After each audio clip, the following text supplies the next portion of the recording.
اعوذ باللہ من الشیطان الرجیم بسم اللہ الرحمن الرحیم فعسیٰ ربی ان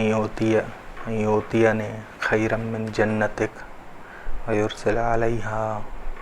حسبانا من السماء فتصبح صعیدا زلقا۔ توفیق پروردگار سے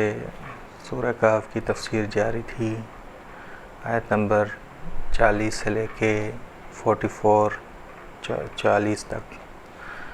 کہ فَعَسَىٰ رَبِّي أَن يُؤْتِيَنِي خَيْرًا مِّن جَنَّتِكَ وَيُرْسِلَ عَلَيْهَا حُسْبَانًا مِّنَ السَّمَاءِ فَتُصْبِحَ صَعِيدًا زَلَقًا۔ گفتگو جاری تھی دو دوستوں کے درمیان کہ ایک دوست باغوں کا مالک تھا، اس کی اولاد زیادہ تھی، مال زیادہ تھا، اور دوسرا دوست اس دوست کی نسبت کمتر مالدار تھا، مال کے لحاظ سے کم تھا اور اولاد کے لحاظ سے بھی، افراد کے لحاظ سے بھی کمتر تھا۔ پھر ممکن ہے کہ اب غریب شخص جو غریب دوست ہے وہ اپنے دوست کو، مالدار دوست کو جس نے تکبر کیا، جس نے فخر فروشی کی، جو تکاثر میں مبتلا تھا، اس سے کہا، غریب دوست نے اس مالدار سے کہا پھر ممکن ہے کہ میرا رب مجھے تیرے باغ سے بہتر باغ دے اور تیرے باغ پر گرم ہوا کا جھونکا آسمان کی طرف سے بھیج دے، پھر وہ باغ جو ہے صاف میدان ہو جائے اور تیرا باغ ختم ہو جائے۔ بس متکبر شخص 4 مغالطوں میں پڑا ہوا تھا۔ پہلا مغالطہ، اس نے خیال کیا کہ مال اس کی عزت کا باعث ہے۔ دوسرا، اس نے خیال کیا کہ یہ مال اس نے خود حاصل کیا۔ تیسرا مغالطہ کہ اگر خدا نے اسے دیا ہے، یہ مال اسے دیا ہے خدا نے، تو یہ کرامت دی ہے، بس یہ مال کرامت کا باعث ہے، وہ کرامت والا ہے۔ چوتھا، اگر قیامت برپا ہوئی، معاد برپا ہوا، تو خدا اسے وہاں بھی کرامت دے گا، جس طرح دنیا میں مال دے کر کرامت دی ہے۔ اس مومن نے اسے کہا کہ یہ تیرا مال جو تیرا ہے، یہ تیرا امتحان ہے، خدا دے گا تب بھی امتحان ہے، خدا واپس لے گا تب بھی امتحان ہے۔ بس ممکن ہے کہ خدا مجھے تم سے بہتر دے اور تمہیں جو دیا ہوا ہے اس میں کم کر دے اور تو فقیر ہو جائے اور میں مالدار ہو جاؤں، میں فقیر جو ہوں اب مالدار ہو جاؤں۔ بس یہ امتحان ہے۔ بس ہم اور تم عبد ہونے پر فخر کریں، ایمان کے ہونے پر فخر کریں، نہ کہ ظاہری مال کے ہونے پر فخر کریں،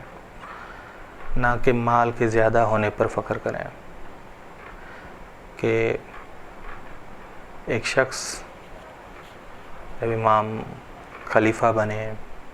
تو ایک امام کے صحابیوں میں سے ایک شخص آیا اور کہا، حالات اپنے بتایا کہ حالات خراب چل رہے ہیں۔ تو امام نے خزانچی کو بلایا اور خزانچی کو کہا کہ اس کی مدد کر دو۔ تو خزانچی نے پوچھا کہ کس لحاظ سے مدد کروں، سونے کے لحاظ سے مدد کروں یا چاندی کے لحاظ سے مدد کروں؟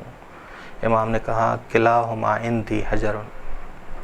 ہمارے ہاں یہ دونوں پتھر ہیں، سونا اور چاندی دونوں پتھر ہیں۔ اس کی ضرورت کو دیکھو کہ اس کی ضرورت سونے سے پوری ہوتی ہے یا چاندی سے پوری ہوتی ہے، اس کے اعتبار سے اس کی مدد کرو۔ کلاہما عندی حجر، کتنے اعلیٰ جملے ہیں امام علیہ السلام کے۔ بس اس غریب شخص نے کہا کہ ہماری عزت کا معیار یہ ہو کہ ہم خدا کے بندے ہوں، ہمارے فخر کا معیار یہ ہو کہ خدا ہمارا رب ہے، یہ نہیں کہ مال۔ ممکن ہے اب میں فقیر ہوں اور تم امیر ہو، ممکن ہے کہ ایک وقت آئے کہ تم فقیر بن جاؤ، میں امیر بن جاؤں، اور جب میں امیر بن جاؤں گا تو میرے فخر اور میری عزت یہ نہیں ہوگی بلکہ میری عزت، میرا فخر عبد ہونے میں ہے، خدا کے رب ہونے میں۔ یہ اہم ترین جملے اس شخص نے سکھایا کہ جیسے امام علیہ السلام فرماتے ہیں کہ وَالزُّہْدُ ثَرْوَةٌ، زہد ثروت ہے، زہد دولت ہے، کہ کم فائدے والی چیزوں کو رہا کر دینا، زیادہ فائدے والی چیزوں کو لینا، یہ ثروت ہے، یہ مال ہے اصل۔ بس ائمہ علیہ السلام نے قرآن کی تفسیر کی ہے، ان کا عمل بھی قرآن کے مطابق ہے، ان کا عمل بھی قرآن کی تفسیر ہے۔ اس غریب شخص نے کہا یصبح ماؤہا غورا فلن تستطیع لہ طلبا، یا اس تیرے باغ کا پانی خشک ہو جائے، تیری باغ کی زمین کا پانی خشک ہو جائے تو اسے ہرگز تو تلاش کر کے نہیں لا سکے گا، نہیں لا سکے گا۔ اس متکبر شخص تکاثر کو کوثر فکر کر رہا تھا۔ مومن نے کہا کہ اگر تمہاری زمین کا پانی خشک ہو جائے، جتنا بھی تم زمین کو کھودو گے تو پانی نہیں نکلے گا، خدا نے جو خشک کر دیا، یہ خدا خشک کرے گا تو تیرے اندر کتنی ہمت کہ تو زمین سے پانی نکال، ممکن ہی نہیں ہے کہ تو زمین سے پانی نکال سکے، زمین سے استفادہ کر سکے۔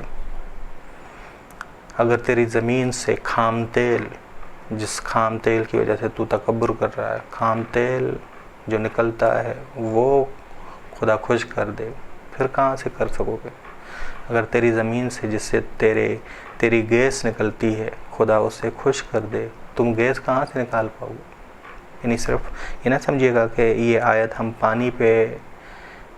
اپلائی کریں کہ پانی ہی صرف، کہیں اگر کوئی گیس نکلتی ہے اور انسان کیا کرے، متکبر ہو جائے، تکاثر میں گرفتار ہو جائے، اس کے لیے بھی ہے۔ کہیں اگر خام تیل نکلتا ہے، پیٹرول نکلتا ہے، خام تیل نکلتا ہے، وہاں اگر کوئی متکبر ہو جائے تو وہاں اس کے لیے بھی ہے کہ یصبح ماؤہا، کہ اگر اس کا پانی، اس کا پیٹرول، اس کی گیس یا دوسرے معدنیات اس کے خشک ہو جائیں تو ہرگز تو دوبارہ ان کو نہیں نکال سکے گا، تلاش نہیں کر سکے گا۔ فلن تستطیع لہ طلبا، بس اس غریب نے کہا کہ سوچو، وَأُحِیطَ، بس غریب نے کہا کہ خدا کا کوئی شریک نہ قرار دو، خدا کے مقابلے میں دنیا کو نہ لے آؤ، دنیا تو خدا نے دی، یہ آزمائش، یہ کبھی ہوگی کبھی نہیں ہوگی۔ وَأُحِیطَ بِثَمَرِهِ فَأَصْبَحَ يُقَلِّبُ كَفَّیْهِ عَلَىٰ مَا أَنفَقَ فِیہَا وَهِیَ خَاوِیَةٌ عَلَىٰ عُرُوشِهَا وَیَقُولُ یَا لیتنی لم أُشْرِکْ بِرَبِّی أَحَدًا، اور اس کا پھل تباہ ہوا، بس اس کا پھل تباہ ہو گیا، پھر وہ اپنے ہاتھ ہی ملتا رہا، خدا نے ایک گرم ہوا بھیج دی اور اس کا پھل بھی تباہ ہو گیا، غمگین ہو گیا، اس پر جو اس نے باغ میں خرچ کیا تھا اس پر غمگین ہو گیا کہ،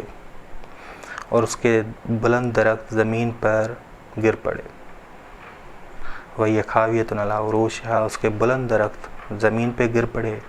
کہا ہے کاش میں اپنے رب کے ساتھ کسی کو شریک نہ کرتا۔ وہ خیال کرتا ہے کہ اگر وہ موحد ہو جائے تو فوراً اس کا مال واپس آ جائے گا، یہ بھی نہیں ہے، یہ خیال کر رہا تھا کہ بس میں فوراً اقرار کروں تو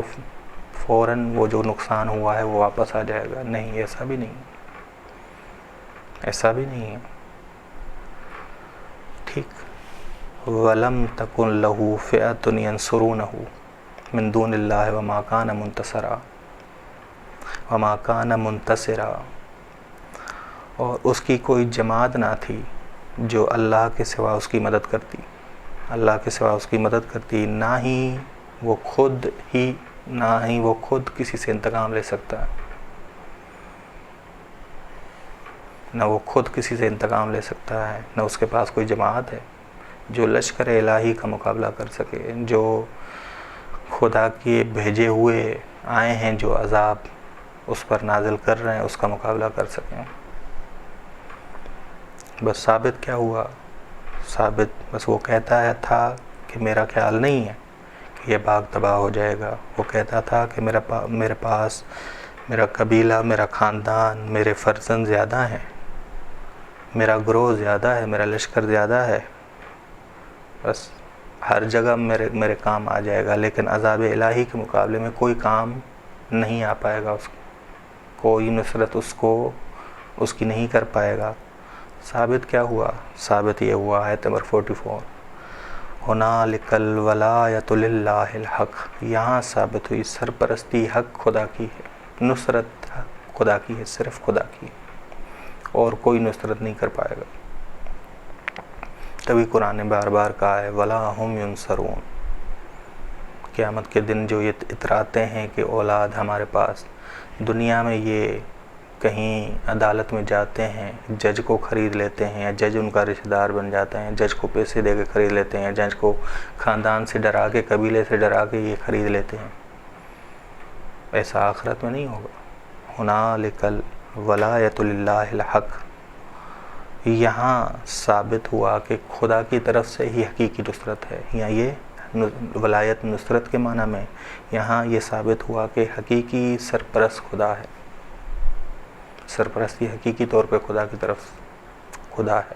حقیقی سرپرست خدا کی جانب سے سرپرستی ہے۔ وَخَيْرُ ثواب خیر ثوابا وخیر عقبا، بس یہاں